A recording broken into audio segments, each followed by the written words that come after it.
ஹாய்ங்க. இன்றைக்கி நம்ம என்ன பண்ண போகிறோம் அப்படின்னா, வாழைக்காட்டுக்கு வந்து நம்ம உரம் போட போகிறோம். ஓகேங்களா? உரம் எடுத்தாச்சு.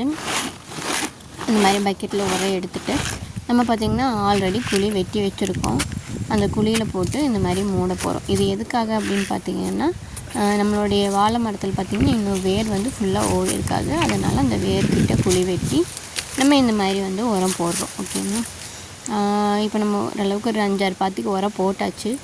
இப்போ நம்ம என்ன பண்ணணும்னா தண்ணி வாங்கி விட போகிறோம். தண்ணி வாங்கி விடுறதுக்கு ஃபஸ்ட்டு கேட் வால் வாங்கி விடணும். ஸோ நம்ம கேட் வால் திருப்புற ஹேண்டில் எங்கேன்னு தேடுவோம். ஓகேங்களா?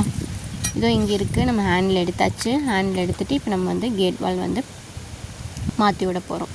ஓகேங்களா? மாற்றி விட்டு வச்சுட்டு நம்ம கிணத்து வீட்டுக்கு போய் மோட்ரு போட்டு விடணும். ஓகேங்களா? இது பார்த்திங்கன்னா நம்மளோடது ஸ்டார்டர் ஆன் பண்ணியாச்சு. ஆன் பண்ணிவிட்டு தண்ணி வந்துடும் நமக்கு வந்து.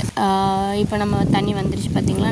நாங்கள் வந்து எப்படின்னா இந்த ஜிக்ஜாக் மெத்தடில் வந்து போட்டிருக்கோம். இந்த ஜிக்ஜாக் மெத்தடில் போடும்போது பார்த்திங்கன்னா எல்லா மரத்துக்குமே சரியான ஈரப்பதம் கிடைக்கும். அப்படிங்கிறதுனால தான் வந்து இந்த ஜிக்ஜாக் மெத்தட் வந்து நம்ம வந்து யூஸ் பண்ணியிருக்கோம்.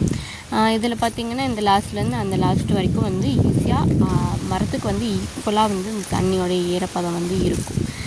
நீங்களும் வாழை போட்டிருக்கீங்க அப்படின்னா வந்து இந்த வீடியோவுக்கு மறக்காமல் லைக் பண்ணுங்கள், ஷேர் பண்ணுங்கள்.